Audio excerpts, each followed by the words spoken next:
about the great apostasy, Jimmy. I think that mostly we hear. Mhm. Well, I was going to say mostly from Latter-day Saints, but I don't know that that's the case. You can straighten that out for me. But Mhm. is there biblical evidence? Can we look in the Bible for evidence against the theory of the great apostasy? Well, why do you want evidence against it?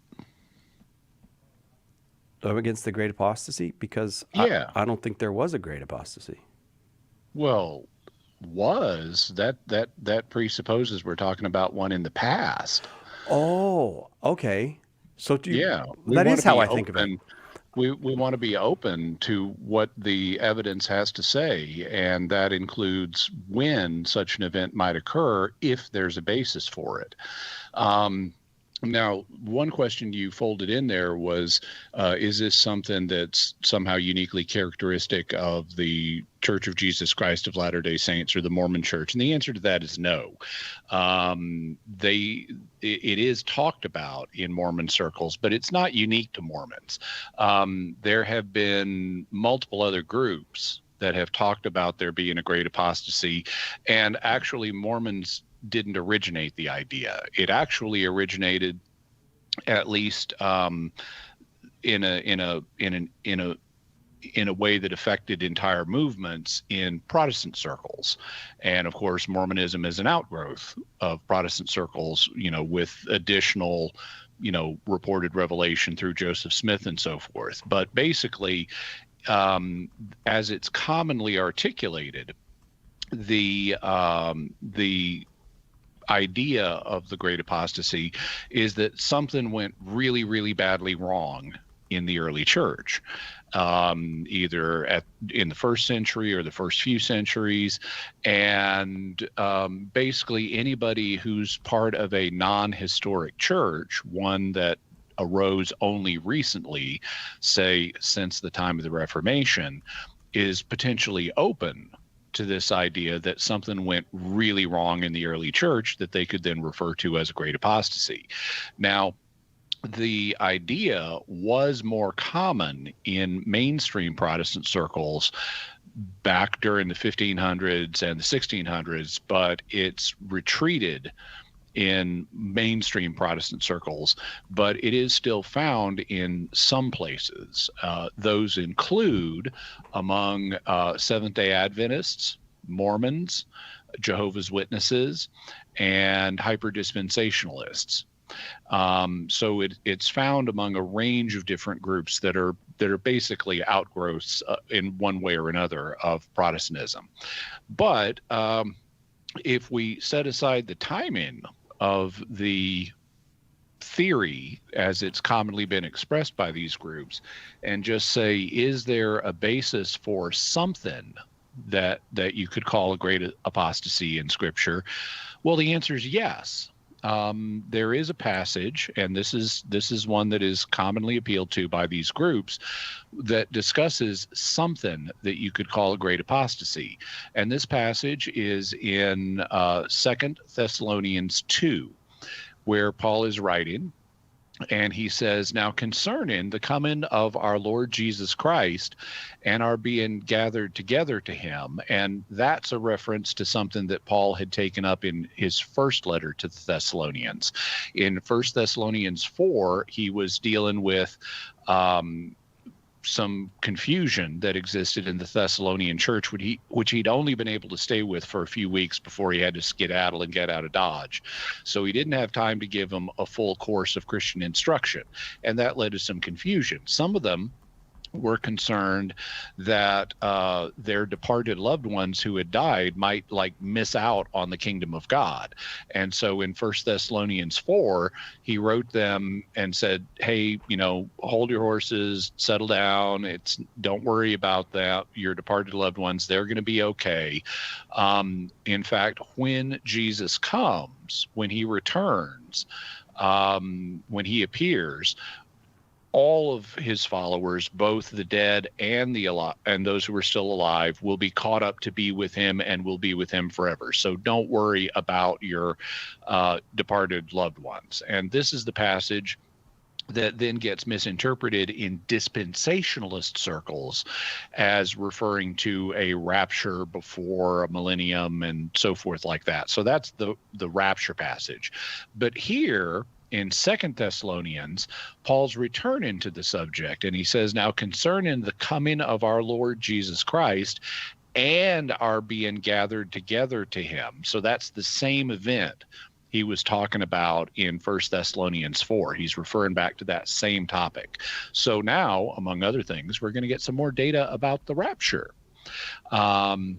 He says, we ask you, brothers, on that subject, not to be quickly shaken or alarmed in mind, either by a spirit or a spoken word or a letter seeming to be from us.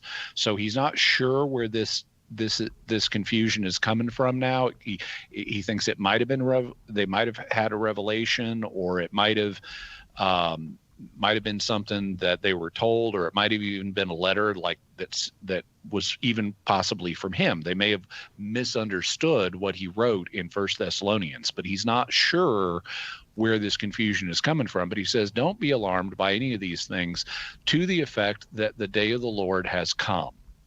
So some of the Thessalonians are now confused about, has the day of the Lord come? And in fact, there is a basis for that confusion in 1 Thessalonians. In 1 Thessalonians 5, St. Paul talks a good deal about the coming of the day of the Lord. And in 1 Thessalonians 2, he observes that the Jews who have rejected Christ have now had God's wrath come upon them. And so that, the idea they persecuted Christ and they persecuted Christians, and they're hindering Paul's ministry of preaching the gospel, and now at last wrath has come upon them. So there had been some kind of setback in the Jewish community.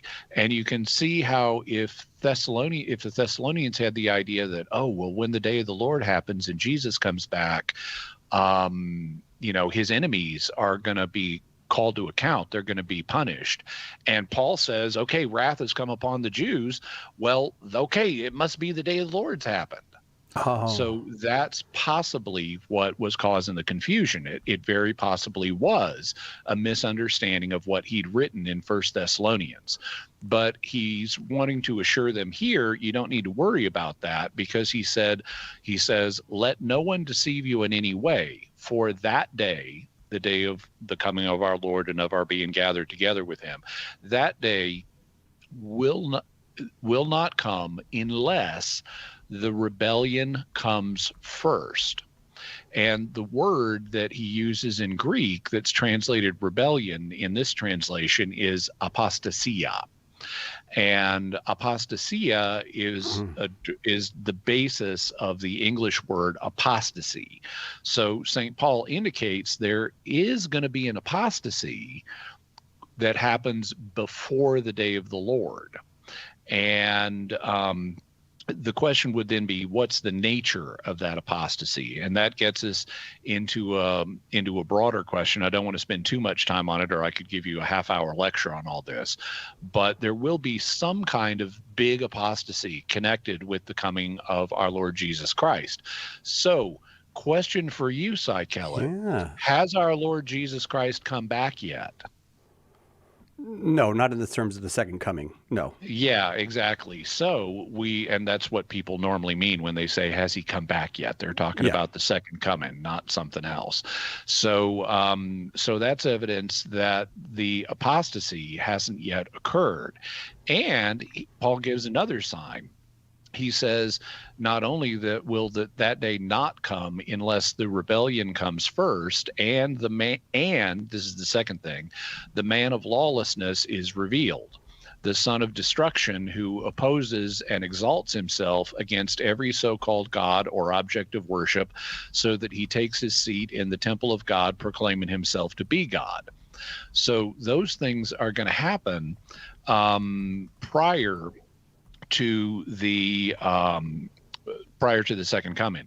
And if you keep reading in 2 Thessalonians 2, St. Paul also says that the rebellion and the appearance of the man of lawlessness are themselves being restrained by something. And that restraint will continue until whatever the restrainer is taken out of the way. And all this gets into some very interesting territory, but fundamentally, Paul associates the apostasy, and if you want to call it the great apostasy, you can, with the events immediately before the second coming of Christ. Now, there's another reason that that one would not want to interpret the great apostasy as an event occurring early in church history. And that is found in Matthew 16, where Jesus tells Peter, "You are Peter, and on this rock I will build my church, and the gates of hell will not prevail against it," or the gates of Hades, to use the Greek word Hades, will not prevail against it. Well, the gates of Hades is a reference to the realm of the dead. The Hebrew equivalent of that is the gates of Sheol, Sheol being the realm of the dead. And when you go to read the Old Testament, either in Hebrew or in Greek, we find references to the realm of the dead being referred to, entering the realm of the dead, as passing the gates of Hades or passing the gates of Sheol. And so by saying that the gates of Sheol are not going to prevail against his church, Jesus is saying his church is never going to die. And that means that even though things could and did go wrong in the early church, they couldn't go so wrong as to cause the church to cease to exist. And that's presupposed by various understandings of the great apostasy theory. Also, Jesus in Matthew 28 tells the disciples, "Behold, all authority in heaven and earth has been given to me, and I'm going to be with you until the end of the age." So Jesus is going to be with his church till the end of the world. So we have multiple indications that no matter how bad things go in the world or even in the church will survive. It's not going to go out of existence, and Jesus is going to be with it until he comes back at the second coming, which is, as I mentioned, you may want to make a note of it. When most people talk about has Jesus come back yet, they mean the second coming. They do indeed. Jimmy, I did not expect where you were going to go. That was that was a delightful one. I really enjoyed that. And I had not thought about the fact that when you said to me, "Why do you want evidence against?" I was baffled, but I see where you were going. There is significant biblical evidence in favor of a great apostasy, just in our future. Not in the past, yeah. Jimmy Akin's our guest. Every single line is full. I didn't actually watch the clock, but it was just a couple minutes to get those lines full from a cold start today. So we'll get to those calls with Jimmy on Catholic Answers Live right after this. Catch Catholic Answers Live anytime at Catholic.com. Are you a coffee drinker? If so, you can now enjoy a coffee roasted to perfection by the Carmelite monks of Wyoming. Delicious Mystic Monk coffee is roasted and prepared by monks in a hidden cloistered monastery and is available in over 25 varieties. All Mystic Monk coffees are works of perfection and labors of love. For more information on how to purchase Mystic Monk coffee, visit mysticmonkcoffee.com. That's mysticmonkcoffee.com. Hi, I'm Debbie Georgiani. Adam Bly and I invite you to join us as we tackle the spirit world on EWTN Radio. Adam has assisted at thousands of solemn exorcisms and resolutions of hauntings. He also reaches out to educate people on the paranormal and the occult in our culture. Join us tomorrow at 11 a.m. Eastern for the Spirit World on EWTN Radio.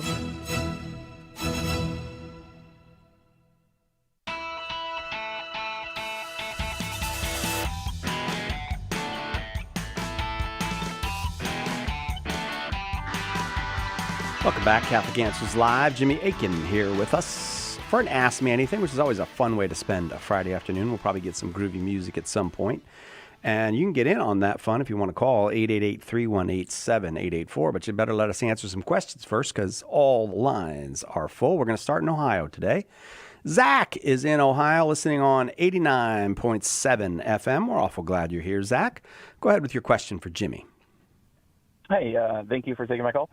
My question is, I'm recently converting to some Eastern Catholicism, and I used to be like an atheist. And my question regards, it's crazy. Congratulations. Thank you. There was a lot of the Spirit was moving for sure, and Praise there's God. just too many signs. I could do a whole thing. But my question is specifically on the stance of life, specifically like abortion and the death penalty, and then self-defense. How does that all tie into church teaching? And because I'm really just confused. I'm all over the map. You know, like I had certain convictions before this change, and now I am like, I've got a question. If I'm pro-life, how can I be allow or for the death penalty? What do I do with self-defense? You know, I know that Jesus taught us on the turn the other cheek, that kind of thing. But at the same time, I guess I'm just like looking for an answer. Well, I can give you some sort of top-level thoughts.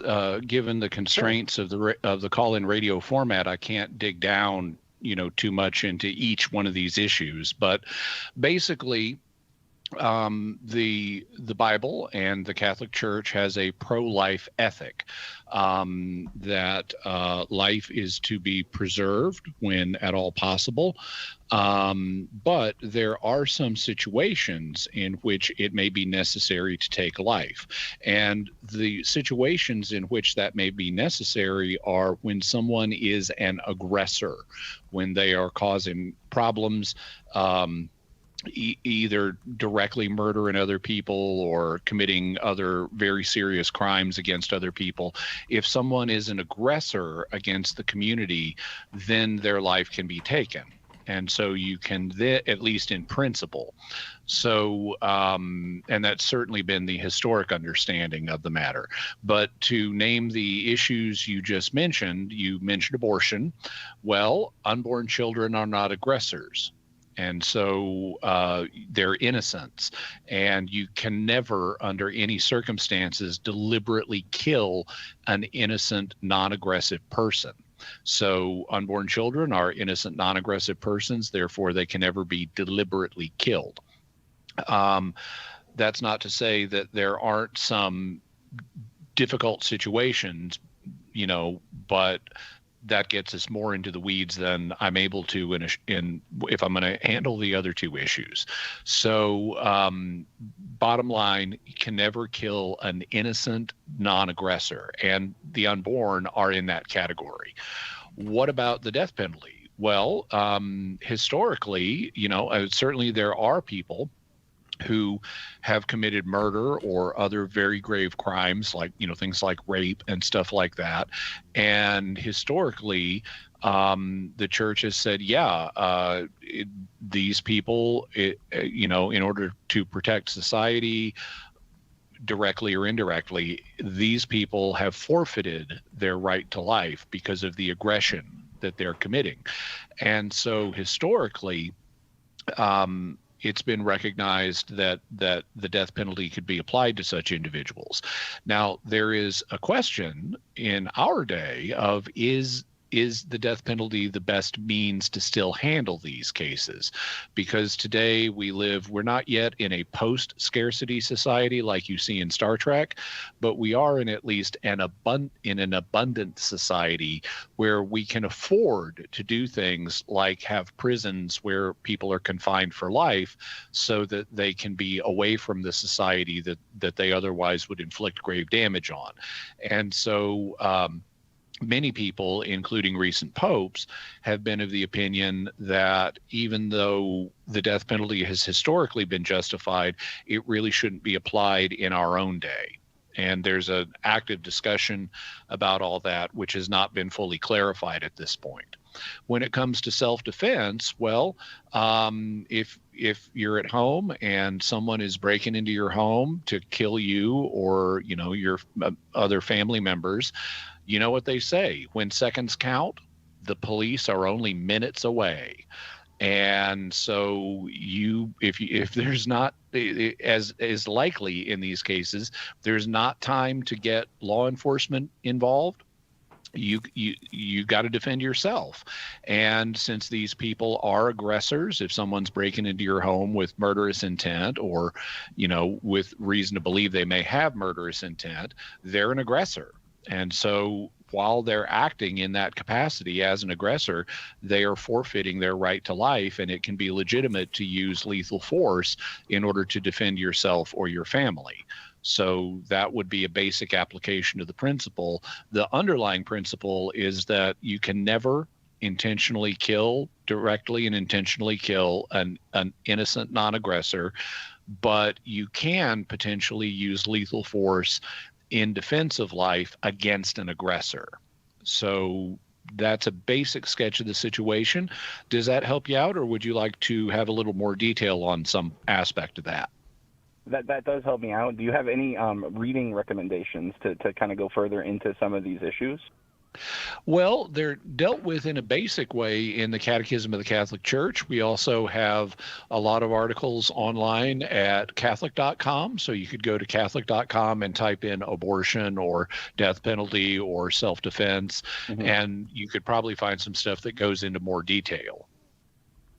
Thank you. I do appreciate that. I really thank you for taking my question. Well, No problem. I'll tell you what, I'd like to send you the book of Daily Defense, Jimmy's book, 365 Days Plus One to Becoming a Better Apologist. And if you hang on the line and give us an address, we'll send it to you, Zach. And as you work your way into the church, call again as questions come up, all right? I appreciate that. Yeah, glory to Jesus Christ. Oh, praise God. Thank you, Zach. Thank you very much.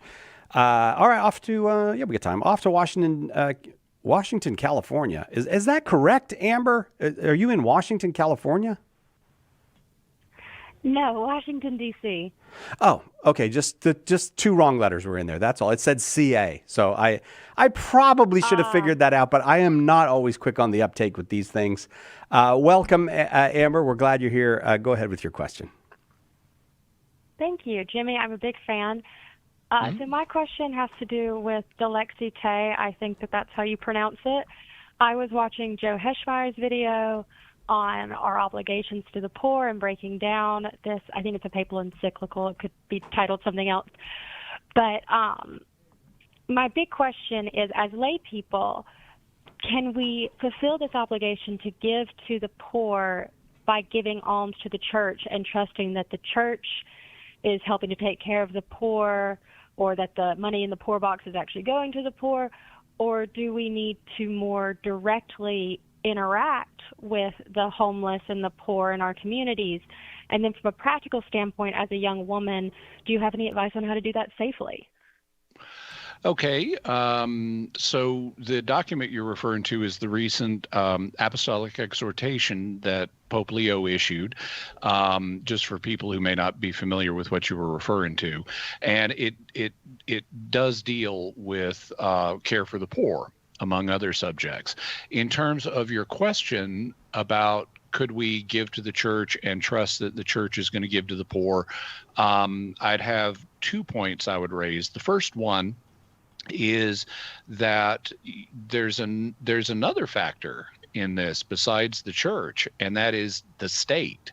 Because the state, at least here in the United States, and this is something as an inhabitant of Washington, D.C., you may have occasionally run across, we've got a big, huge, monstrously big government that takes loads and loads of tax money from the American people. In fact, by ancient standards, a huge percentage of our income goes to federal programs, some of which are of a welfare nature.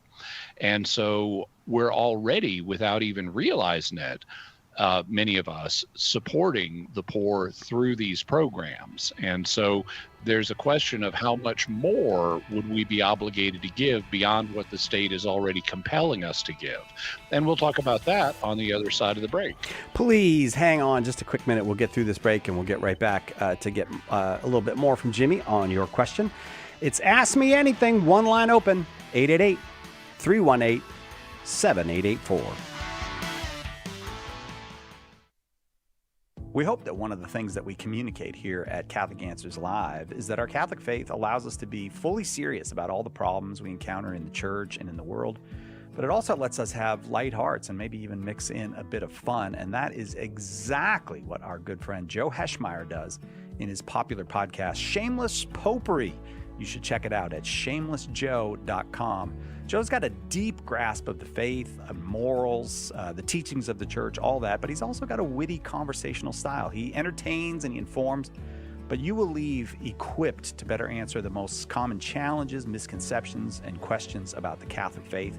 He's got insightful guests, he does on-air debates, and he takes a close look into all the things that you want to know about as a Catholic living today. You'll walk away knowledgeable and filled with joy. Look for Joe on his YouTube channel. Check him out at shamelessjoe.com or wherever you get your podcasts. And if you like what you hear, become a patron. Throughout history, some Catholics have been among the worst kind of villains, right? Or were they? In Cancelled, historian Steve Weidenkopf digs into the lives and controversies of some of these Catholics whose reputations have been blackened, often unfairly. He takes on the anti-Catholic versions of history and defends not only these figures, but the faith they represent. Order your copy of Cancelled today at shop.catholic.com or ask for it at a good Catholic bookstore near you. When the resurrected Jesus appeared to disciples on the road to Emmaus, they didn't recognize him until the breaking of the bread. The same is true today. In the Holy Eucharist, we really meet Jesus. In The Eucharist is Really Jesus, author Joe Heschmeyer explains how knowing Jesus in the Eucharist is the key to understanding all of Christian faith. Order your copy of The Eucharist is Really Jesus today at shop.catholic.com or get it at a good Catholic bookstore.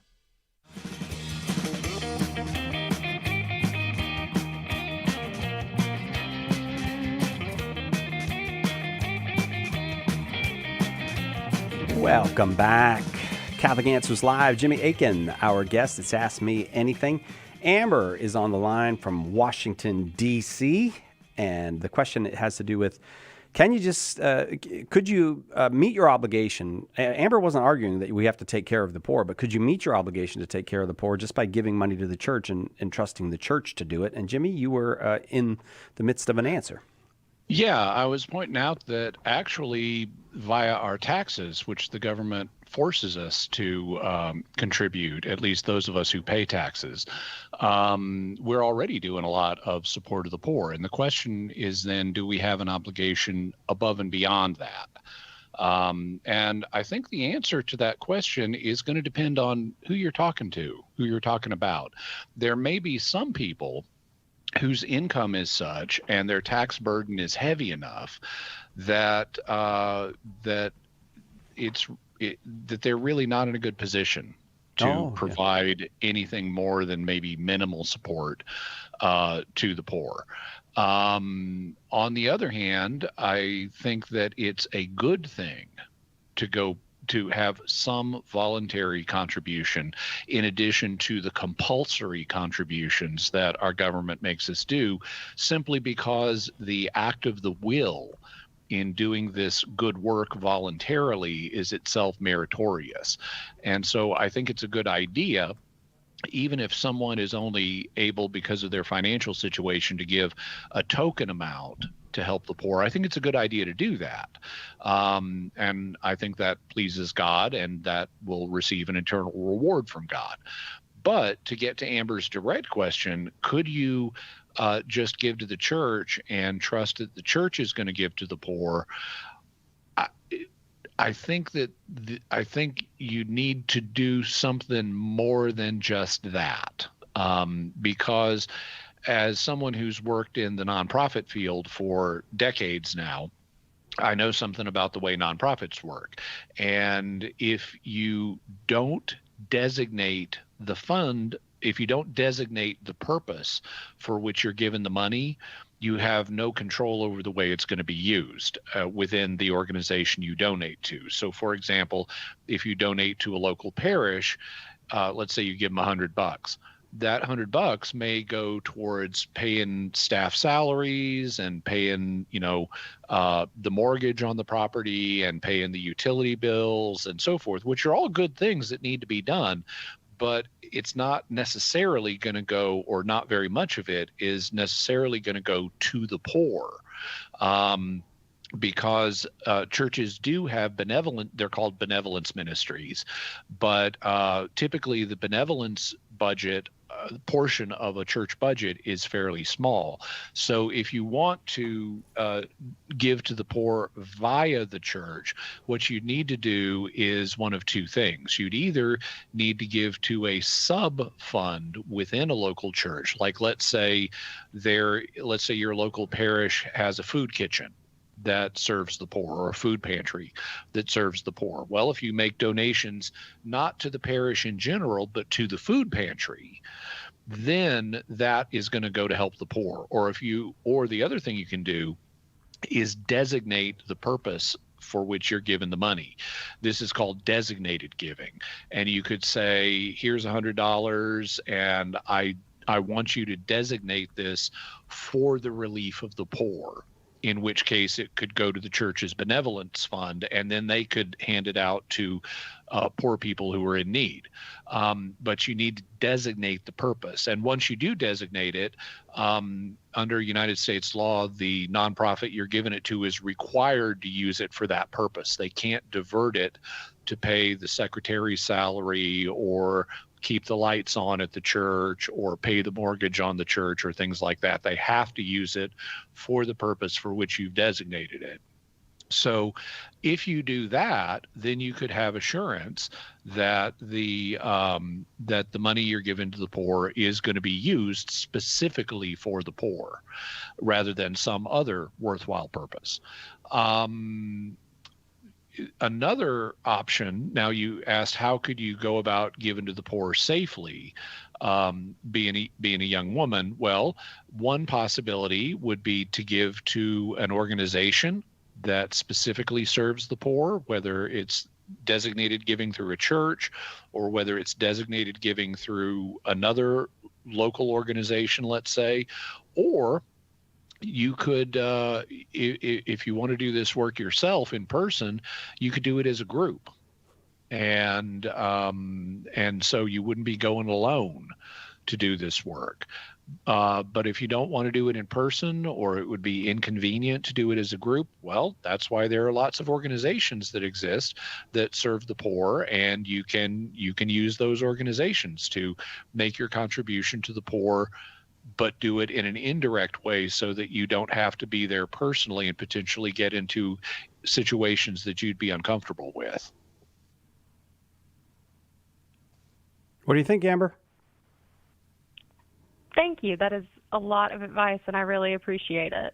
No, well, thank you. No problem. Thank you for calling, Amber. Thanks very much. On we go. Every line full. Noah is in Dallas, Texas, listening on the Catholic Answers Live app. Welcome, Noah. Go ahead with your question. Hey, how y'all doing? Really good. Thank you.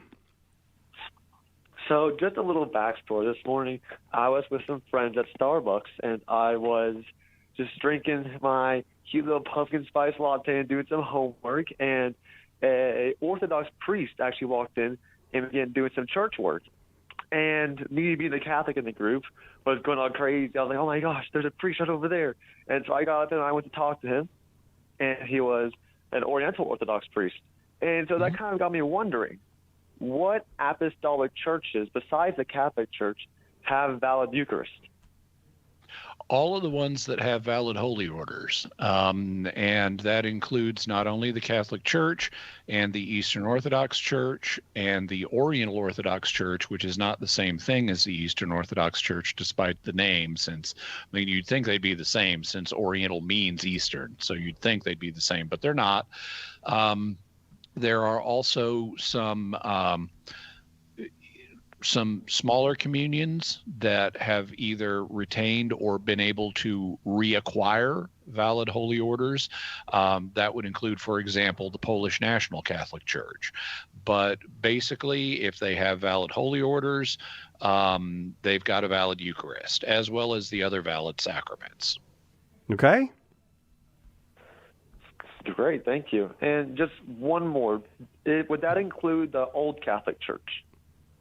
In principle, but there are corruptions in various lines. Like if you go to the Old Catholic Church, there are some Old Catholics who, for example, have women bishops, and anyone ordained by those women bishops are not going to have valid holy orders. So you have to be a little more selective and figure out the specific lineage if you want a definite answer about a particular priest in some of these communions.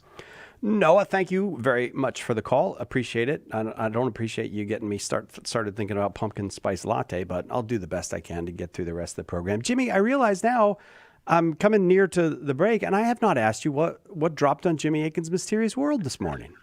Yeah, well, today we had an episode about a gentleman who lived in the 1800s and early 1900s in Tennessee.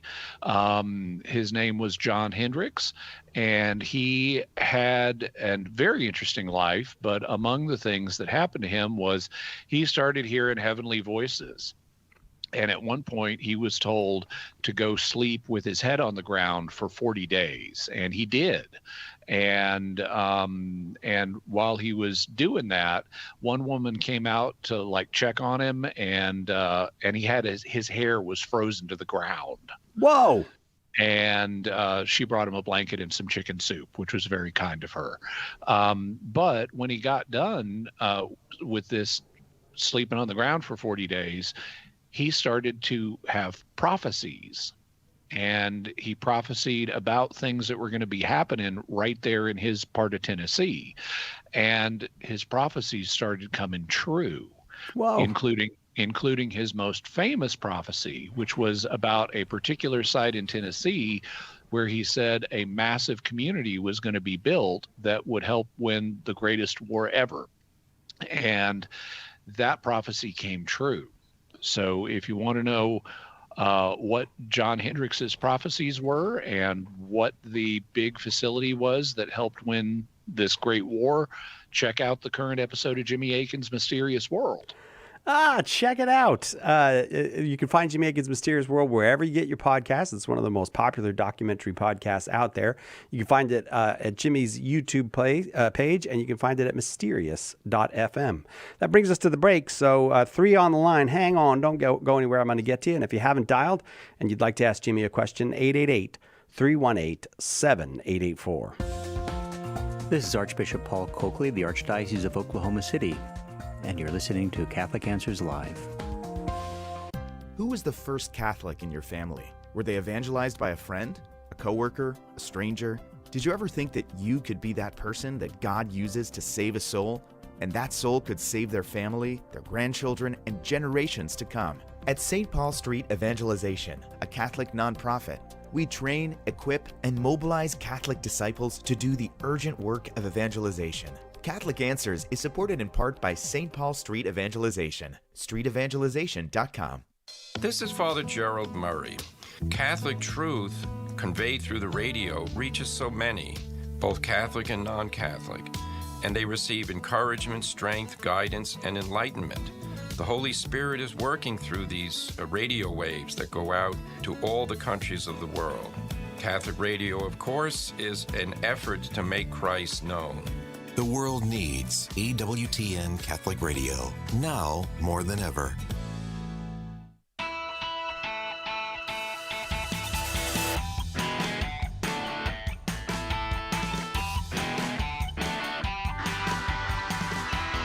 Welcome back. Catholic Answers Live. It's Ask Me Anything.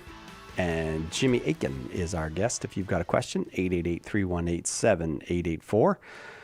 We continue on our trip around the map. Javier is in Houston, Texas, listening on the Catholic Answers app. Javier, welcome. Go ahead with your question. Hello, thank you for taking my call. I am a sophomore here in my high school, and recently in my world history class, our teacher was making some claims about the Pope, saying that it always used to, she took more of the Orthodox position, saying that there was always bishops that governed their own area, and I know that's true, but she said that the doctrine of the papacy didn't really develop until the 10th century, when Pope Gregory started claiming all these things about, you can't judge the Pope, and, making a lot of claims. And that's really when she pointed out to where the papacy started. And as a Catholic, I recently converted, but as a Catholic, it kind of puts a little bit of doubt into saying, is the history that I was taught as a Catholic, is that really accurate, or is it true that the Orthodox had it right with their patriarchs and there was not really a pope in Rome?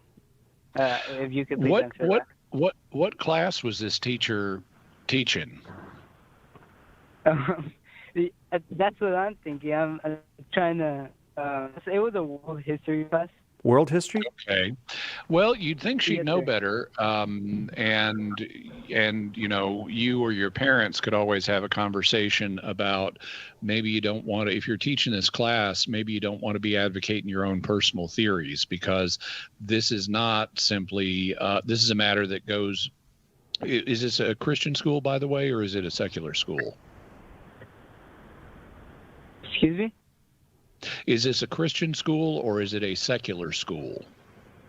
It's a secular school, sir. I'm the only Catholic in my... That's fine, but if it's a secular school, a teacher in a secular school should not be teaching particular theological ideas, because those ideas are not simply matters of history.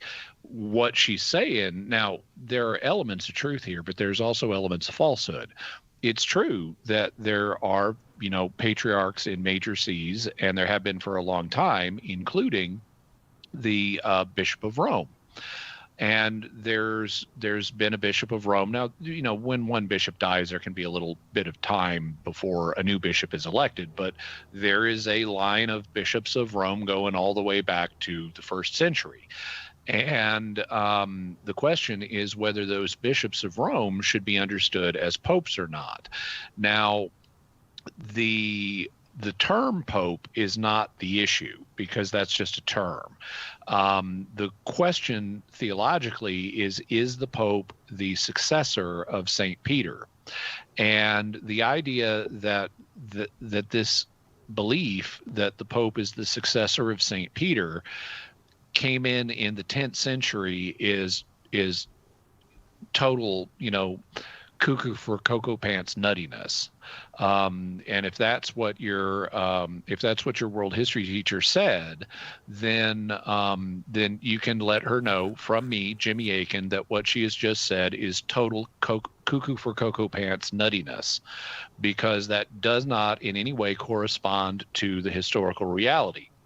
We have explicit statements from long before the 10th century that displayed bishops of Rome exhibit bishops of Rome displaying an awareness that they are the successors of St. Peter, and other bishops in the church recognizing this too.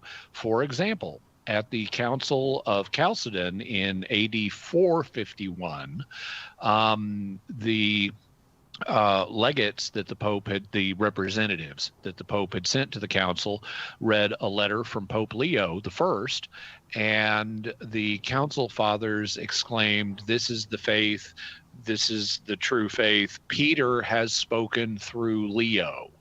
And so they recognized that Pope Leo in 451 was the successor of St. Peter, and we have earlier records than that of popes displaying an awareness that they're the successor of St. Peter. So at best, what your world history teacher is presenting is a selective presentation of the evidence, not one that includes all of the relevant data. And to help you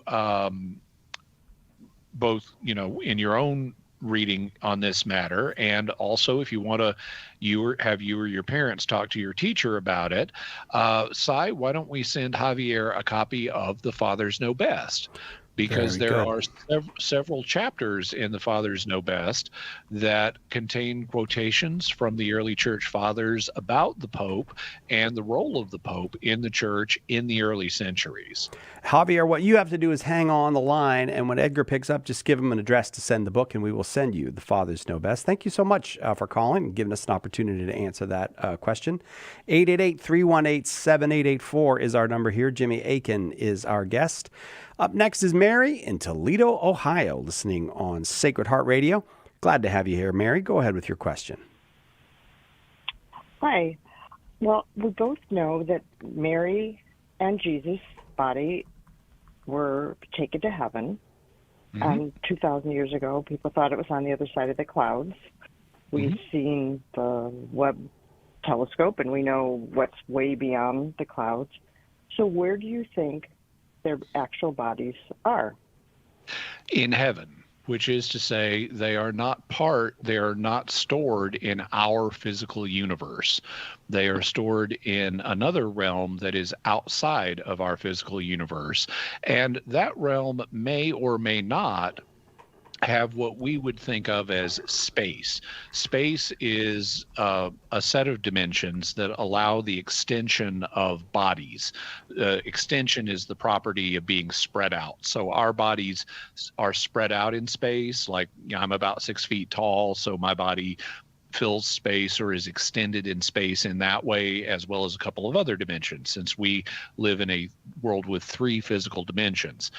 Heaven may or may not have extensional space the way we do, but because Jesus's and Mary's bodies are there, it's at least capable of receiving physical bodies, even if they're not extended the way their bodies would be extended in our universe. So they're in this other realm, commonly called heaven, that is not part of our physical universe and that may or may not involve space. If you want a modern term to apply to it, you could think of heaven kind of like a parallel dimension where the laws of physics operate differently than they do here. Gotcha. Sounds good. Okay, it is good. I think it's very.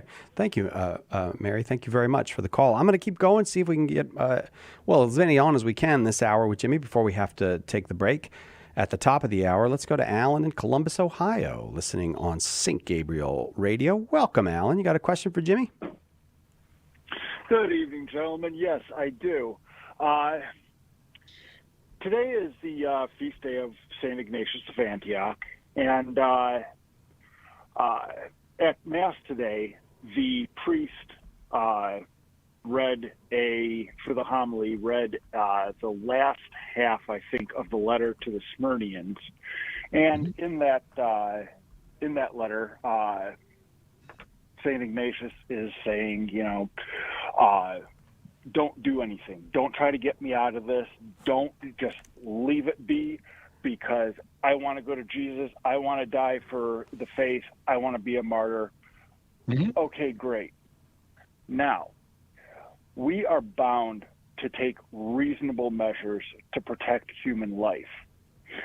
Just to protect innocent human life, and allowing innocent human life to die, whether it's our own or anyone else's, is against church teaching. I can't imagine this is an invention of the 20th century, and it's probably part of the conscience that's written on every human being's soul. So how do we square that with Ignatius? And I can hear people's hair catching on fire right now. There's not a better term for this. It's bordering on suicide. You're basically saying, I don't want anything done about this. I am diving. Now, he was caught fair and square, but to just say, hey, I'm not going to try to do anything about this. Even Paul said in his letter to the Philippians, it's better that I stick around. I'd rather go. All right, let's let Jimmy respond. Okay, so the first thing I note is I don't think this is Ignatius's letter to the Smyrnaeans. It sounds to me like a passage that I'm aware of in his letter to the Romans. There may be a parallel passage in Smyrnaeans. I'd have to check, but I know that in his letter to the Roman church, he writes and says, "Please don't do anything. Don't do me any favors. Don't try to get me off." And he does want to be a martyr. In terms of why he wants to be, it's true. He does want to be a martyr. Why might he want to be a martyr? Well, there are several possibilities. One possibility is that he wants to go be with Christ. and he sees martyrdom as a way to do that. It may have been more expedient for St. Paul to remain in the body than to go be with Christ, but that may not apply to Ignatius at this stage in his life.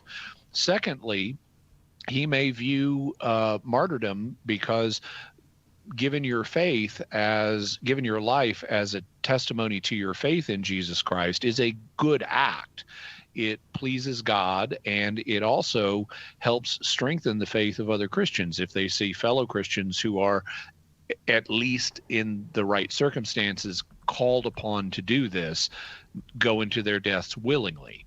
And in fact, this is one of the things that caused the church to grow in the age of persecutions. There was later on a saying, the blood of the martyrs is the seed of the church.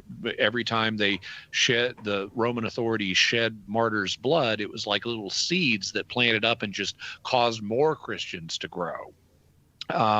So martyrdom actually can be a mechanism that leads to conversion. And so it's also possible that Ignatius wanted to be a martyr both because it would please God and because it could benefit the Christian community. And there's also a third factor, and this is also quite speculative, but there's a third factor that also could be playing a role here. We have evidence that something happened in Ignatius's home church at Antioch. In fact, it was in Antioch that he was arrested. But we have evidence there was some kind of problem in his church.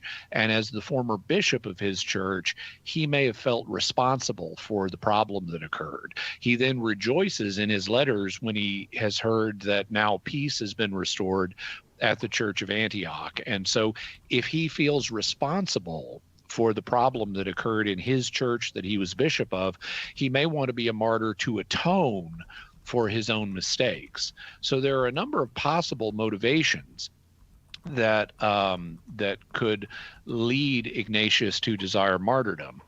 But do any of these violate God's law, or does the basic act of desiring martyrdom end up violating God's law? And the answer from the New Testament seems to be no. We're told that we need to be ready if God calls upon us. And of course, if we don't have the grace right now, we can trust that if we're ever put in a situation of martyrdom, God will give us the grace to accept martyrdom. But we're told we need to, as Christians, to be willing to accept martyrdom.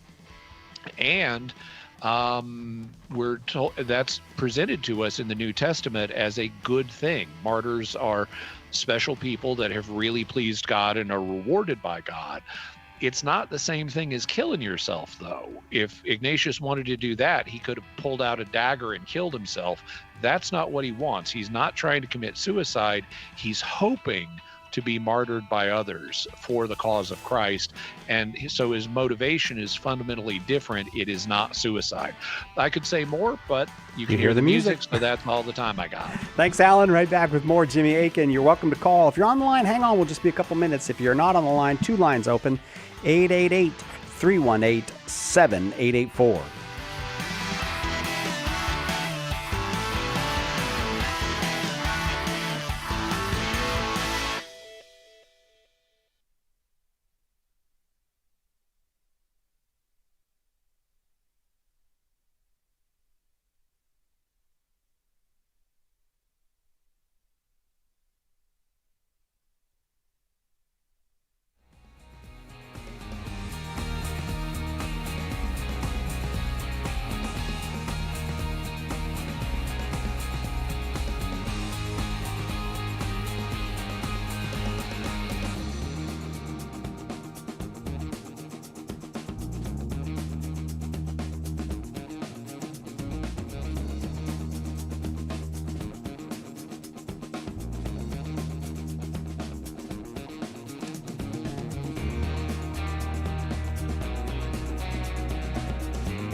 Welcome back to Catholic Answers Live. Jimmy Akin, our guest. I'm Cy Kellett, your host, and it's Ask Me Anything. And you're like, yeah, but I'll never get in. No, you can get in. There's 2 lines open right now. I don't know why there's 2 lines open, but there are. If you've got a question for Jimmy, 888-318-7884. Jimmy Akin, senior apologist here at Catholic Answers, the podcaster behind Jimmy Akin's Mysterious World that is wildly popular. I never go anywhere to give a talk or anything where somebody doesn't go, oh, I love Jimmy Akin's Mysterious World. And I'm like, can we make this all about me? And they're like, no, I want to talk about Jimmy. But now we got the Jimmy Akin podcast added to the mix. That's Mondays. Mondays, Jimmy Akin podcast. I'm giving you your schedule now. Mondays, Jimmy Akin podcast. Fridays, Jimmy Akin's Mysterious World. What's up with? If you want to do last Monday, next Monday, just tell me what's up with the Jimmy Akin podcast. Well, this last Monday, I had an episode come out on racism, and I talked about racism. I talked about the ways people tried to defend it in the past using the Bible. And I talked about why it's nonsense that, the human family is one human family, and cosmetic differences like what your skin color is, what your hair color is, what your eye color is, none of that matters to God, and therefore none of it is to matter to us either. We are called to love everybody. Love your neighbor as yourself is the second great commandment, and Jesus indicates that our neighbor even includes our enemies. So that means we are to love absolutely everybody. That doesn't mean you don't get mad at people, because you can be mad at people that you love. But it does mean that we have to will the good of everybody and recognize them as valuable creatures of God for whom Christ died, and desire and work for the goal of their being saved and going to heaven. So we're called to love everybody, and racism is an ideology that conflicts with that. And I was really surprised at the response that this video got. It came out last Monday, and bunches of people were saying things like, oh, nobody believes in racism, and like, you need to get out more. Wow. You need to talk to some more people, because there are racists out there, and other people. It is just such a chaos of different views that people responded with. I'm always extremely careful in how I phrase things, and some people seem to think I was advocating a particular political agenda. Well, no, I'm not. I'm talking, I do a theology. Jimmy Akin podcast is a theology podcast. It's not a politics podcast. So I'm making a theological point. God loves everybody, and we need to love everybody too. And I'm not saying anything about politics one way or another. I never talk politics, except for pointing out the inflation that the government has caused. But that's a separate matter. That's actually not politics. That's economics. But it got a huge amount of response. And so if you want to see what the hullabaloo is about, check it out. Wow. Also, coming out this next Monday, I have an episode on what's called the synoptic problem. There are 3 of the Gospels, Matthew, Mark, and Luke, that are very similar to each other. And so they're called the Synoptic Gospels. Synopsis, it comes from Greek roots. Sun means together, and opsis means seeing. So a synopsis is something where you're seeing the same thing together. And so it's like Matthew, Mark, and Luke view the life of Christ in very similar terms. That's why they're called the Synoptic Gospels. And they're so similar to each other that scholars have said, it looks like there's a relationship between them. So maybe we can figure out what that relationship is. And that's what the synoptic problem is. How are Matthew, Mark, and Luke related to each other? And there are a bunch of different proposals that have been suggested, and I go through the basic ones. So if you've ever wondered how they're related, I lay out the basic options. And even though in this episode I don't go into the evidence why, I also mention which one I think the evidence supports. All right. I stay out of politics, Jimmy. The next thing you know, you'll be doing one on like you coming out against adultery. And everyone knows that's just politics. That's just like Well, that's funny to think of. Oh, you're against racism? I'm against adultery. I know. Next thing you know, you'll be coming out against theft, and then we'll have to, Jimmy, stay out of it. It's none of your business. That's politics. If you want to talk to Jimmy right now, 888-318-7884, 888-318-7884. All right, let's go to Alexandria, Virginia, where Will is watching on YouTube. Welcome, Will. Go ahead with your question for Jimmy. Hi, Will. Oh, I think you're on mute. Hey, guys, sorry. It took a second to that's okay. Yeah, sorry. You're welcome took here. A second to get off mute. Thanks. Yep, and I appreciate it. Jimmy, it's a real pleasure to talk to you. Sorry to digress real quick. So I little anecdote.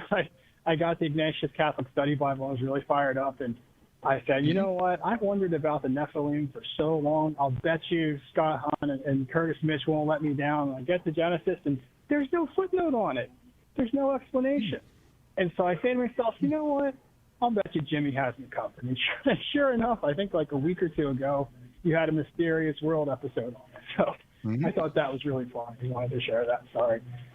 Yeah, that's interesting. I don't have the Old Testament of the Ignatius Study Bible. It'd be very interesting if they don't have a footnote going into the different theories. My suspicion, and this is just my first reaction, I'd have to check with the publisher at Ignatius to verify this, but my suspicion is there may have been a fight about that, and the easiest solution was let's get rid of the footnote and not address it at all. Let's go. Yeah.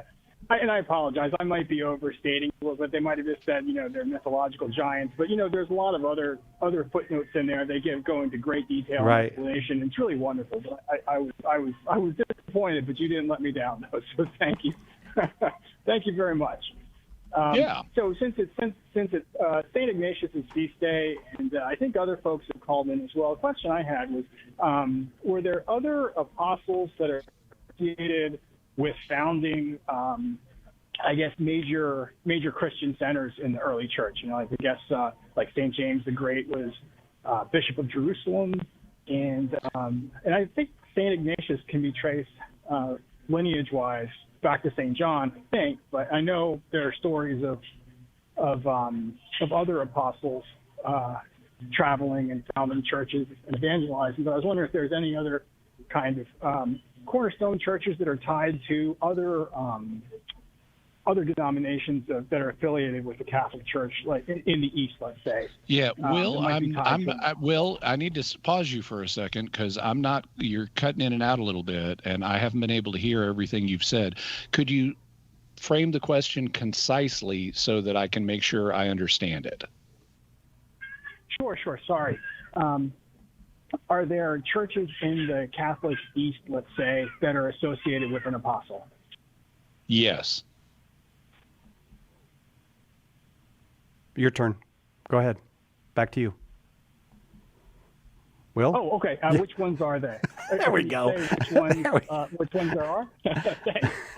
Well, so it's going to depend on how you use the term apostle. If you mean one of the 12, there are the Martoma Christians over in India that trace their lineage back to St. Thomas the Apostle.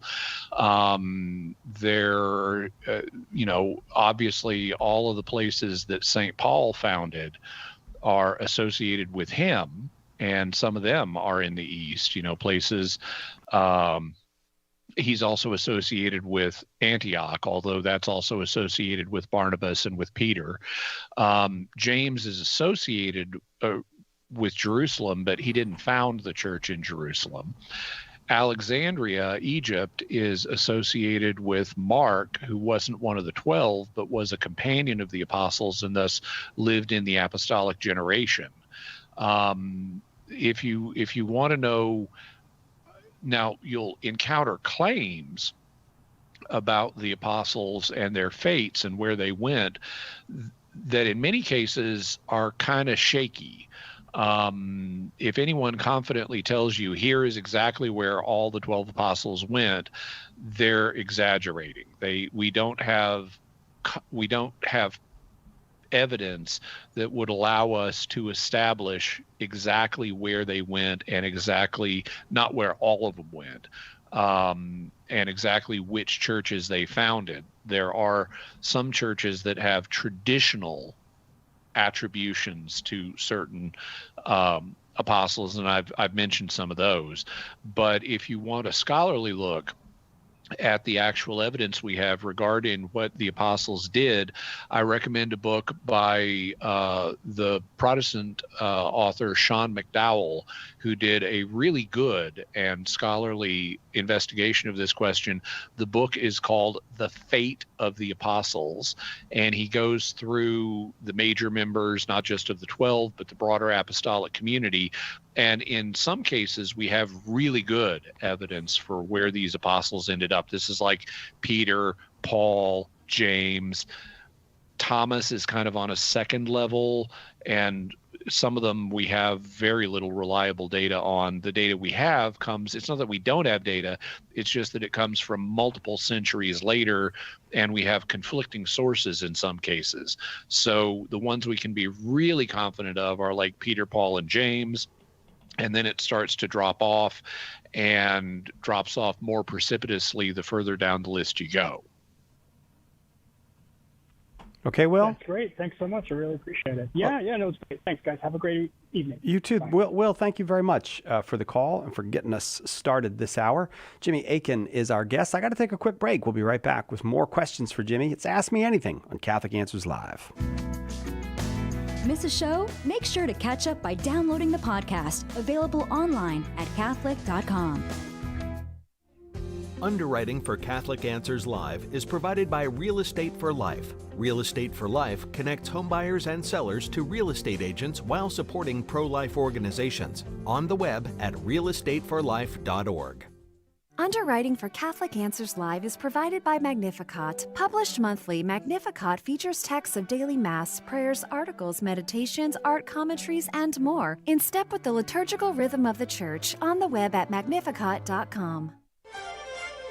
The most original Catholic content is on EWTN Radio. Now, some people, they seem to be born angry. I mean, they're kicking and screaming from day one.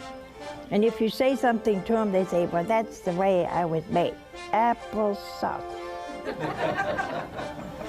Nobody was made angry. Mother Angelica Live Classics. Every morning, 2 Eastern, on EWTN Radio.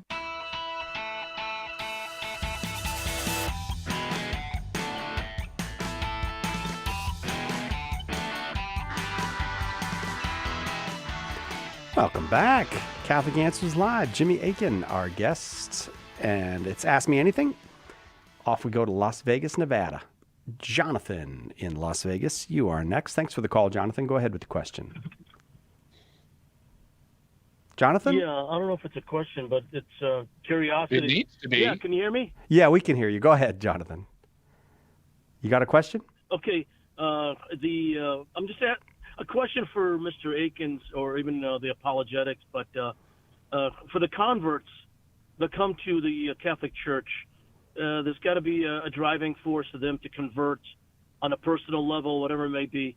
But what is it about the conversion to the Catholic Church that they see now, that they crossed over that chasm, if you will, and they can just look back to their friends who are family members or whoever it may be, if you're on TV, the dispensationalists or the Protestants and Reformers who are preaching, whatever. What could they go back and says, I wish you knew this about the Catholic Church, because if you did, you would convert as well. Is there a compelling, is it personal experience for different individuals who convert or a convert to the Catholic Church? Obviously, overcoming the Mary, the Pope, the infallibility, and the list goes on and on. But you're looking for one compelling argument about why. Once you're in, I'm you want to know. Interested from a personal, since he's a convert. Oh, so you would like to know for Jimmy personally, what's the convincing thing that got him in? Yeah, I mean, now that he's in the club, in the Catholic world, in the club, that he can look back and he wish he can tell his Protestant friends, hey, if you only knew what, whether it's the sacraments, whatever it is about the Catholic Church that they misunderstand on the other side. Okay. That would draw them, just like, that would convert them. Is that clear to you, Jimmy? Compelling argument to them. I can answer. Okay, thank you. Well, go ahead, Jimmy. Okay, so what the answer to this question is going to vary from one person to another, because people come to the church for multiple different reasons. God reaches different people through different means, and different people are going to be struck by the importance of things differently. And this is something we see in the Old Testament, in the New Testament. Some New Testament figures came to the Christian faith because of, for example, Old Testament prophecies that Jesus fulfilled. But others were struck by the Christian example. In some of the letters, there are exhortations, for example, to Christian women to relate to their husbands in such a way that they'll be won to the Christian faith by their example of living a holy Christian life. And so different people, some people are going to be impressed by Old Testament arguments. Some people are going to be impressed by the example of Christian holiness. Some people are going to be persuaded by the resurrection of Christ. It's going to vary from one person to another. In my own case, I had an intellectual conversion, and that conversion, because I had a background in theology generally, I had to go over every area of systematic theology with an open mind to whether the Catholic perspective on it might be correct. And when I did that, I concluded the Catholic perspective was correct. So there wasn't a single thing that led me to become Catholic, but there was an ignition point, and that ignition point was when I was reading a book by a Catholic author who had an extended quotation of Matthew 16 in it. And I had always said that when Jesus says, "You are Peter, and on this rock I will build my church," that Jesus was contrasting Peter with the rock. So he's like, "You're not the rock, Peter, this other thing is." And as I was reading it this particular day, it struck me that there are structural features in the text. They're so obvious, they're even obvious in English. You don't have to go to the Greek. And they demand that Peter be the rock that Jesus is talking about. And so I realized just in a flash, I have to change my perspective on what the rock the church is built on is. It is Peter. It may be other things too, but it is Peter. And if that's the case, then if the church is built on Peter, then once Jesus goes back to heaven, Peter's going to be in charge of the earthly church. And that means, I said to myself, Catholics are right. You could describe Peter as the first pope. Now, whether there were to be any later popes was a separate question I'd have to look at. But I had to conclude that Catholics were right, that Peter can be validly described as the first pope. And if they could be right about that, that means they could be right about other things. And so that's what led me to do a review of all of the categories of systematic theology with an open mind towards the Catholic perspective. And I concluded that Catholics were right, and I became a Catholic. Now, it's not like there's one thing that I would propose to all Protestants or non-Protestants as the thing they need to know, because, as I said, God reaches people in different ways. What's a concern to one person may not be a concern to another person. And what's going to be convincing to one person is not what would be convincing to another person. So I can tell you what happened in my case, but if I'm seeking to minister to other people, I'm not going to impose what was impressive to me on them. Instead, I want to ask them questions and say, find out what their concerns are and address their concerns, because that's the most effective way to help people out, is to figure out what their concerns are and then address them. So I wouldn't impose a one-size-fits-all solution of, oh, if only every Protestant in the world could hear this fact, it would convert them. It wouldn't, because people are all different and have different perspectives and different concerns. And the best way to help them is figuring out what their concern is. Now, that's not to say that there aren't certain issues that are more likely to be impressive to people in terms of should they be Catholic or not. The one that was the trigger point for me, Peter being the rock, that's one of the ones that is more central to many discussions of whether one should be Catholic, but it's not the only possible one. But I guess that's what I could say in general terms. If you'd like to know more about what I'd have to say in this area, I gave a talk some years ago to a class that was studying Catholicism at an evangelical seminary. And I have it on my webpage. It's called Why Be Catholic? An Exercise for Evangelicals. And if you Google Jimmy Akin, Why Be Catholic? An Exercise for Evangelicals, then you should be able to find that piece, and it'll go into all this in more detail. Jonathan, thank you very much. Appreciate the call. It's Ask Me Anything. Jimmy Akin, our guest. Down to Houston we go now. Dan is in Houston, Texas, listening on 1430 AM. Glad to have you, Dan. Go ahead with your question. Hi.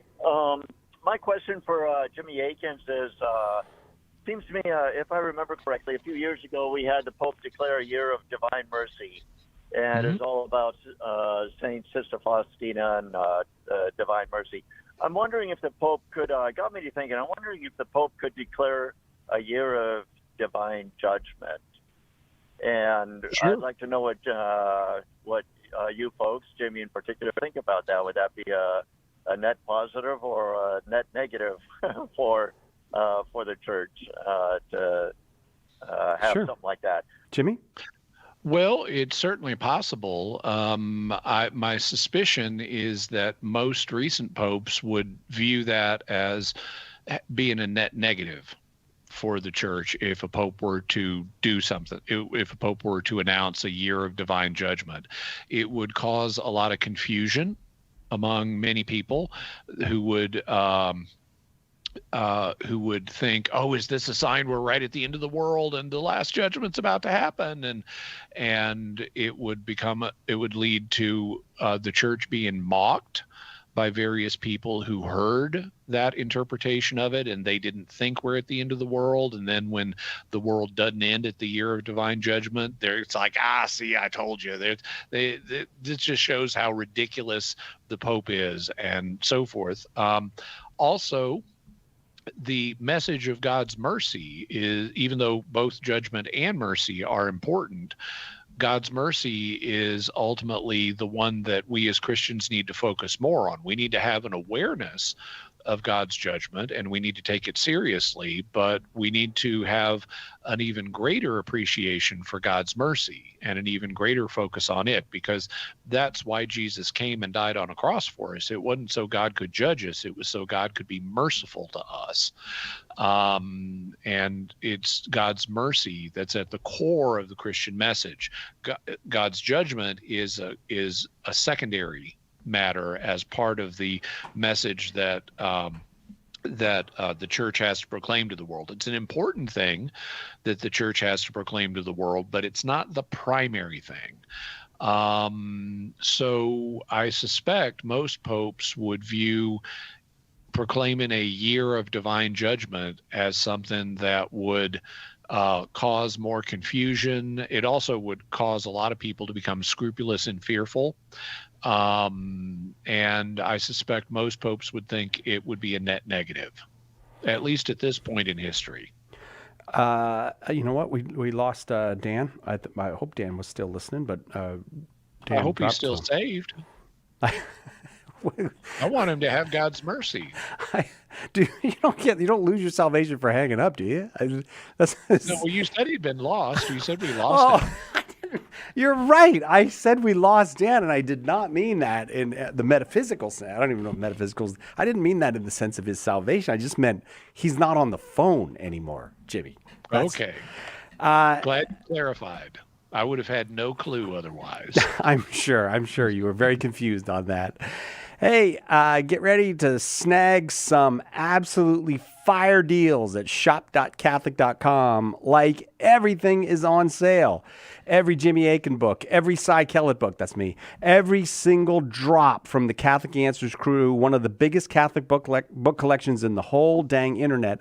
Why am I reading? What is it? Am I supposed to be cool like reading this? I don't. All on sale. We're talking 10 to 25% off, and some even spicier. I'm not getting this. But wait, it gets even better.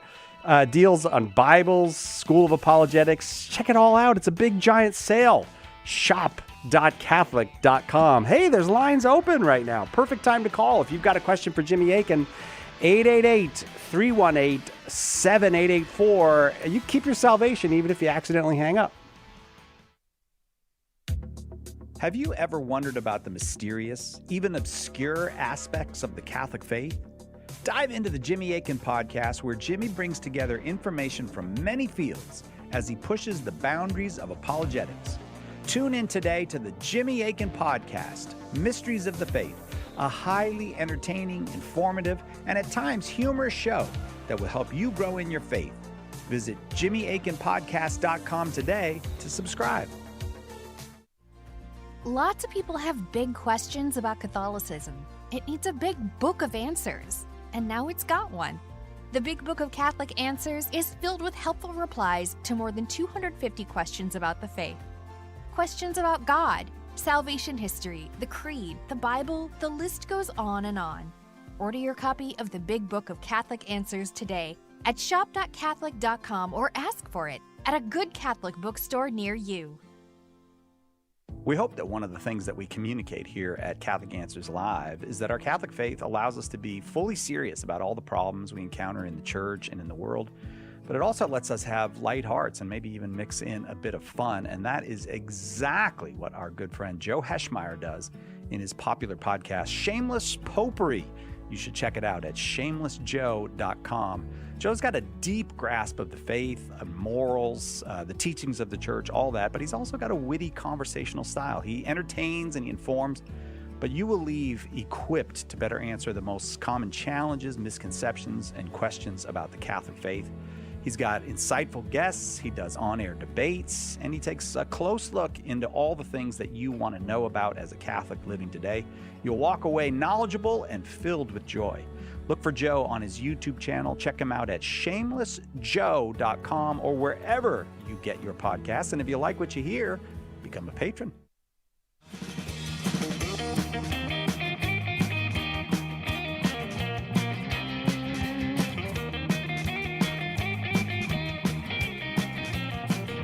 I knew we were going to get a little groovy music. Get that for the end of the week when Jimmy's here with us. Ask me anything on Catholic Answers Live this hour, 888-318-7884, going up to Bangor, Maine, where Ethan is watching on YouTube. Hi, Ethan. Hi. Got a question for Jimmy? Yes, sir. Go ahead. A question. Right into the phone, Ethan. Yes, sir. That sound good now. So, you will correct me if I'm wrong. Vatican I says the papacy cannot defect, right? Cannot. Well, it implies that, yes. Can't defect. But question, just as like a appeal to free will, like the Pope has the right, though, to leave the truth of the faith, or embrace heresy, right? I'm sorry, I couldn't understand that. So the Pope has the ability to leave the faith, right?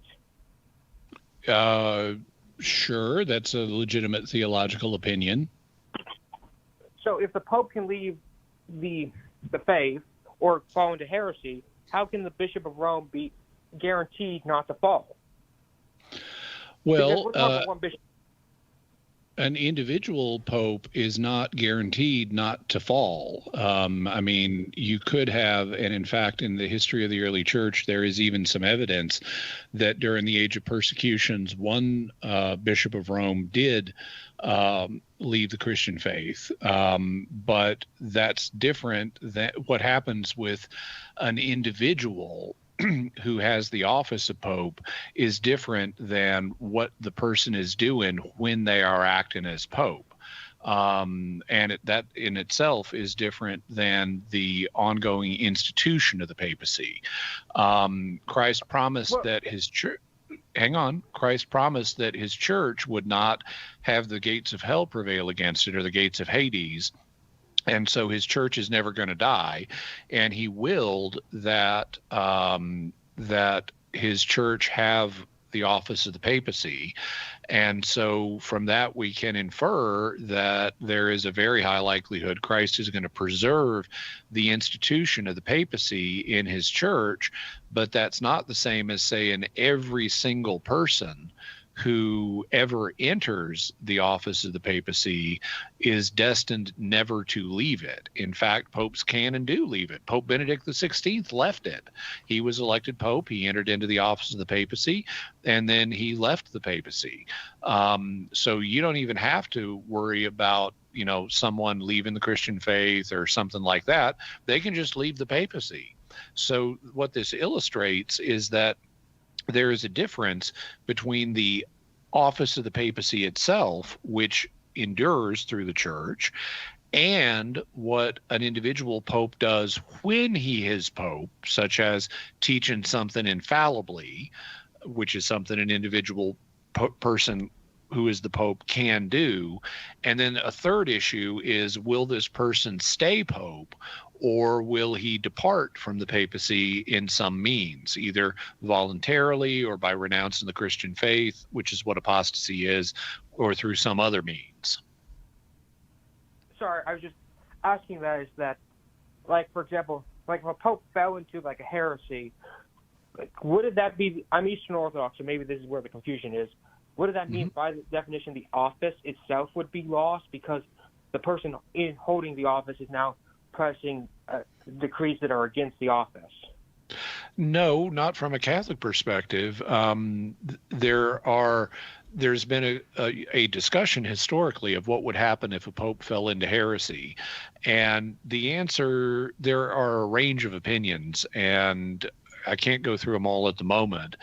One opinion is that if a pope did fall into manifest heresy, he would simply cease to be pope.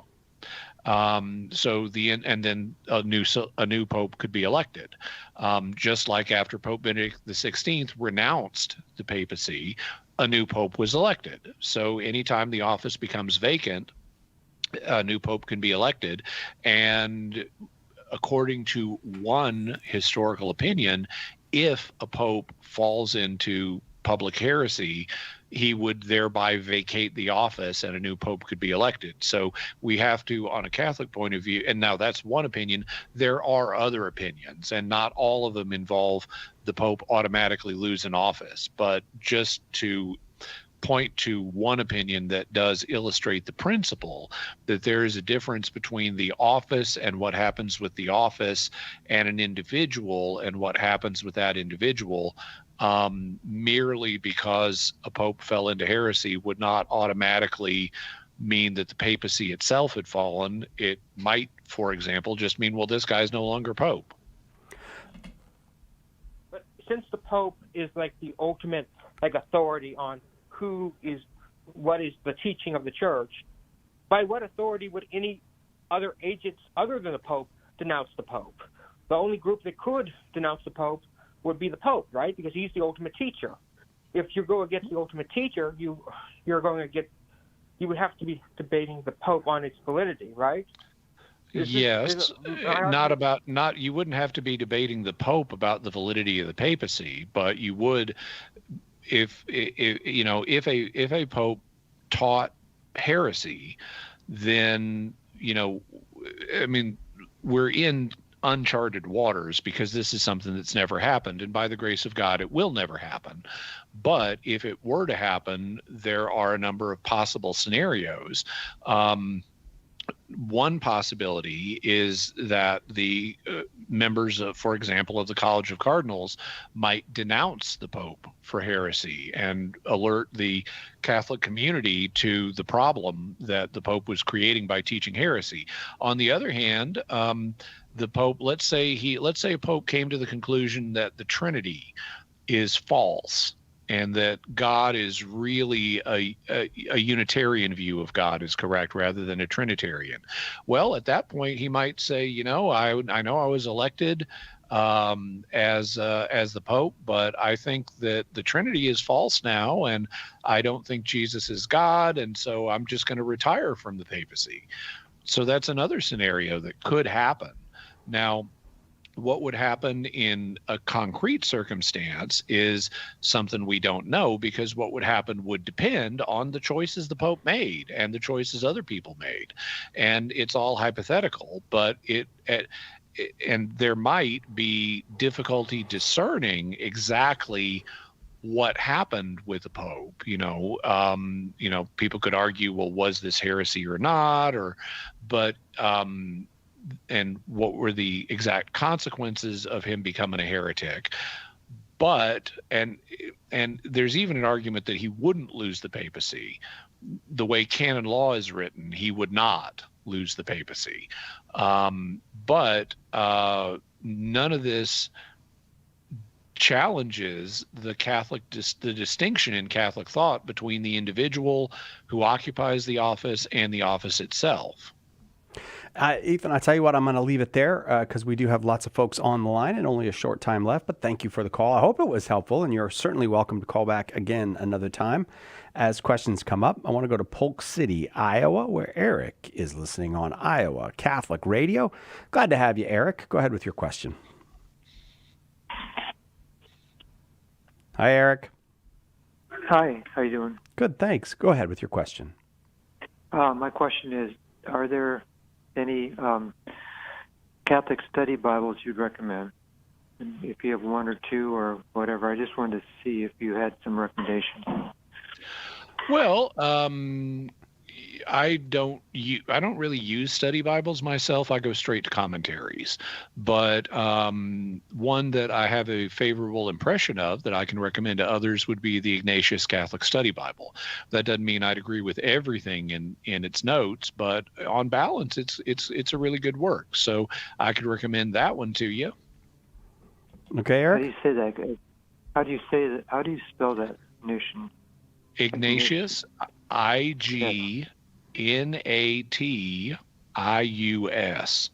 Ignatius. Thank you, Eric, very much for the call. Hope that was helpful to you. We got to take a quick break. Right back with more questions for Jimmy Akin on Catholic Answers Live. There's only one Catholic Answers Live. The Catechism defines evangelization as the proclamation of Christ and his gospel by word and the testimony of life. But what does that look like in real life? It looks like St. Paul street evangelists out in the public square sharing the good news. We're a Catholic nonprofit that starts conversations by handing out free sacramentals. Then we employ our method of listen, befriend, proclaim, and invite. Catholic Answers is supported in part by St. Paul Street Evangelization. Visit streetevangelization.com to learn more. Proclaiming the faith, changing lives. The year was 1984. Mother Angelica Live is the only religious program nominated for an award for cable excellence. Later in the year, she wins a Gabriel Personal Achievement Award from Catholic broadcasters and communicators. To learn more about Mother Angelica's life and the history of EWTN, visit EWTN.com/Mother Angelica.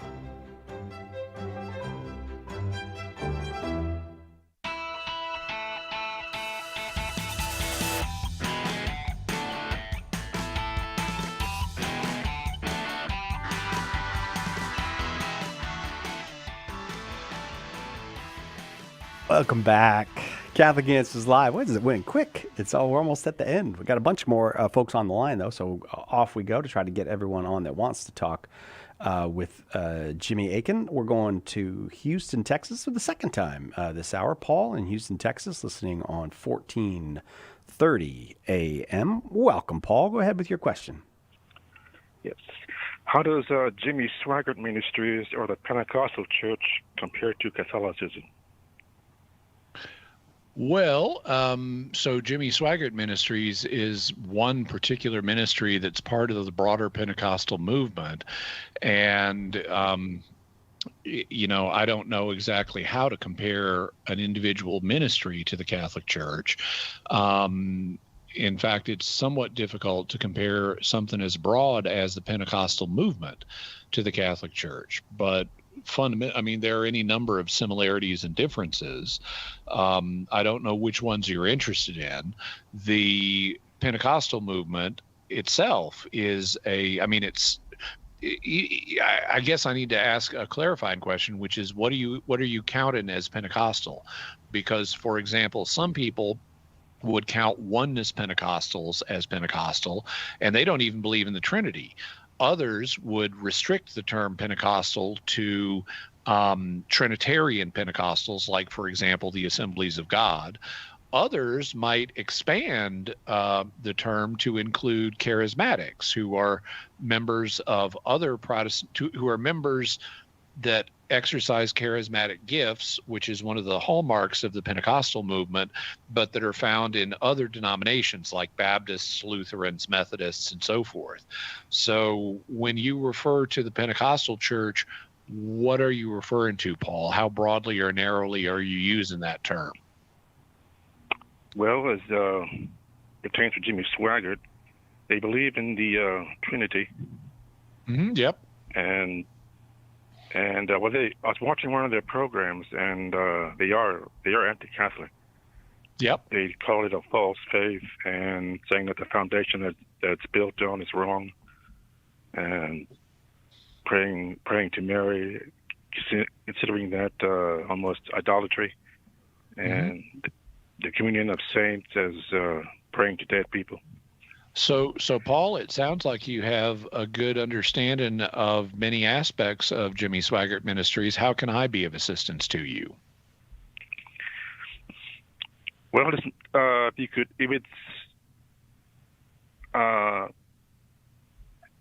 would it be a favorable or unfavorable comparison as far as Pentecostalism? Now, are you asking about Jimmy Swaggart? Are you asking about Jimmy Swaggart Ministries in particular, or Pentecostalism more broadly? Let's just say Jimmy Swaggart, if you're familiar. Oh, I'm quite familiar with Jimmy Swaggart. Okay. I'm very familiar. Okay. So I would say that Jimmy Swaggart himself was he presented himself as someone who was trying to serve God, but he had a variety of very serious flaws. Some of his flaws were personal and moral in nature, like his dalliance with prostitutes. Other flaws he had were of a theological nature, like the anti-Catholicism that he taught. Despite his flaws, he was able to help various people grow closer to God, and that's good. So I think Jimmy Swaggart, like everybody, has a mix of, and his ministry has a mix of both good and bad qualities. In his case, his personal views and his personal flaws were rather significant. And they're not shared by all Pentecostals, but since you asked about him and his ministry specifically, that's what I'd have to say about them. Okay. All right. All right. Thank you very much. Appreciate the call. On I go, trying to see how many we can get on here with Jimmy. Greg is in Moscow, Idaho. Greg, welcome. Thanks very much for the call. Yeah, thanks for taking my call. I'm a big fan of your guys' show. We have 2 questions for you. Was he a good boy?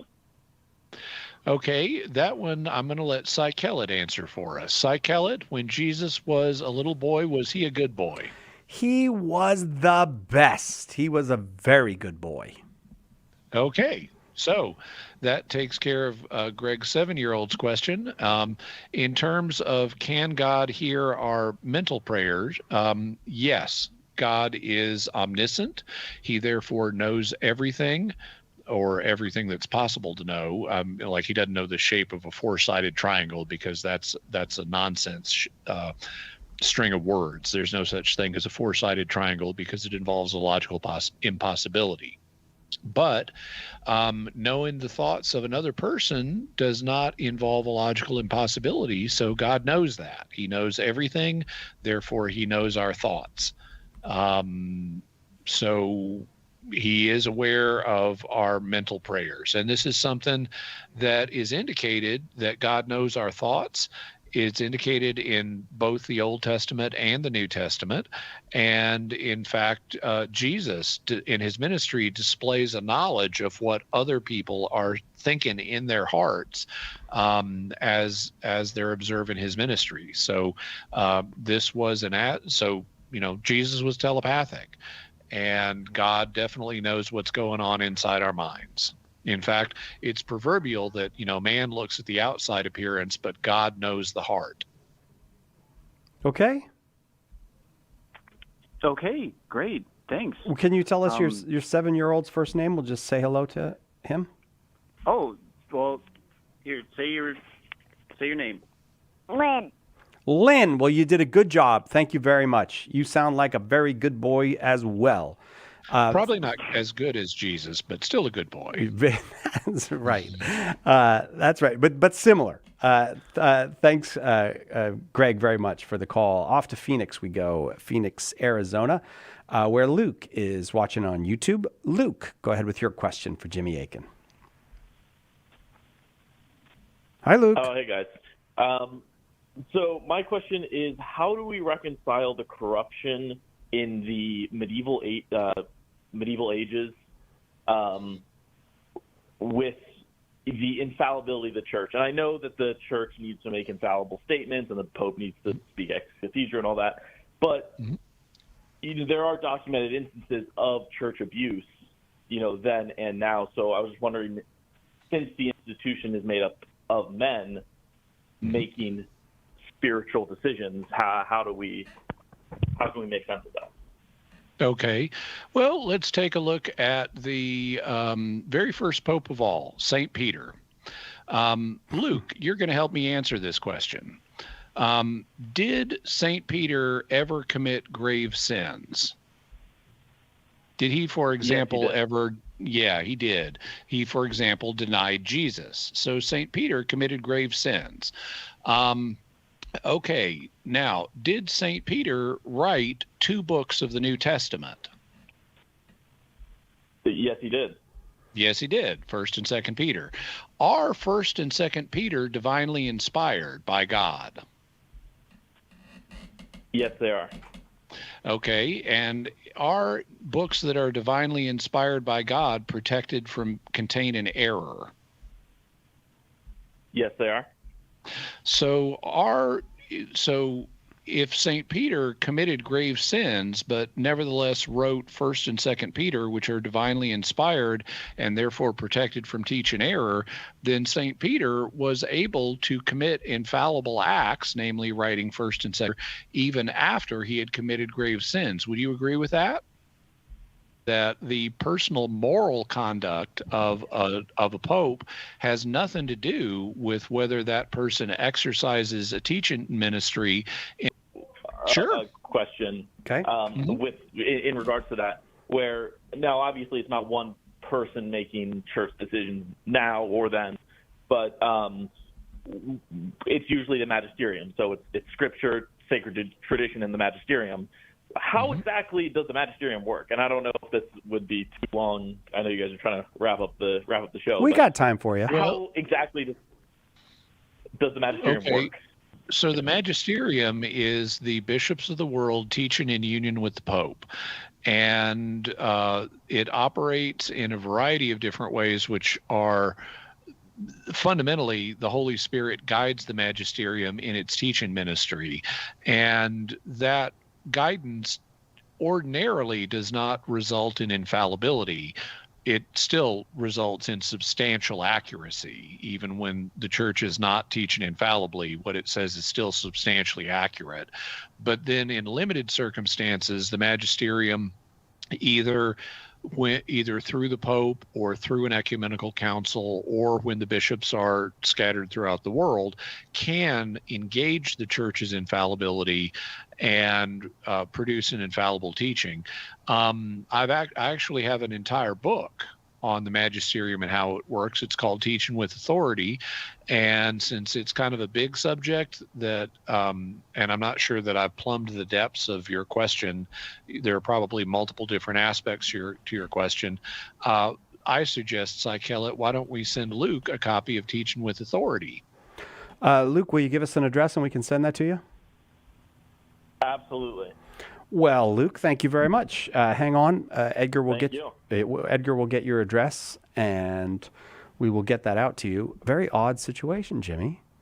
The calls calls that we had dropped. We actually finished early with Jimmy Akin here. I don't recall that happening. I cannot. Well, you haven't pumped calls in the last 30 minutes. That could have something to do with it. Yeah, I think I kind of get out of the habit of pumping calls, as you say, because you're here. I just figure you'll draw them. I figure why do my job? You're going to draw people. There can be exceptions. Yeah. But speaking of exceptions, if we have someone call in now, we'll take them. We can just take them. I don't have a problem. I used to listen to Art Bell, and he'd just say, "Caller, you're on the air." All right, that's what we're going to do. 888-318-7884. When I see that light line up, you're straight in here with me and Jimmy, and I'll get you right on with him. I'm looking right at the phones right now. 888-318-7884. Jimmy Akin is our guest. Jimmy Akin's Mysterious World, the Jimmy Akin podcast, and everybody else's podcast. Give me a list of a podcast you have not been on this week. That's what I thought. That I have not been on? Well, there's hundreds of thousands of podcasts, and so there are hundreds of thousands I haven't been on this week. All right, here we go. Ready to go? Yep. Hello, you're on the air with Jimmy Akin, Catholic Answers Live. Who we got? Hey there, this is Royce. Hi. I'm just calling in. I'm driving up to my cabin. You're driving up to your cabin? I'm glad you're getting away for the weekend, Roy. You got a question for Jimmy? Yeah. I just wanted to hear Jimmy kind of go into this idea of infallibility within people. I mean, that's kind of a big statement. Yeah, well, okay, so what infallibility means is not capable of being wrong. And infallibility per se is a quality that only God has. Only God is ultimately unable to be wrong. But God can protect other people so that what they say is not wrong. And that's the claim that that the Christian church makes, for example, for the writings of Scripture. They were inspired, even though they were written by human beings like, St. Matthew and St. Luke and St. John and St. Paul. They were also inspired by God, so that God was working in the background. And one of the things he did was he protected the biblical authors from making mistakes when they wrote. And so they communicate firmly and faithfully and without error the truth that God wanted put in them. And we can therefore trust the documents of the New Testament. Well, God can arrange it so that people are also protected from error in other circumstances. And the church has discerned that God has agreed to do that with the bishops and the Pope in limited circumstances. So in limited circumstances, Christians can have confidence that when the Pope has taught something, it is guaranteed to be true. It is not wrong. Roy, I'm so grateful you stopped and called on your way to the cabin. I've got a couple of book ideas for you that I'll give you for free, and you pick the one you want, because we didn't get to know you well, Roy. But if you want a Jimmy Akin's book, A Daily Defense, it's got 366 different articles, one-pagers on the Catholic faith, or he's got a book called The Bible is a Catholic Book. If you just tell Edgar, line 3, Edgar, what book you want, and we will send it off to you. Have a great weekend, Jimmy Akin. Thank you. That will do it for us. We'll see you next time, God willing, right here on Catholic Answers Live.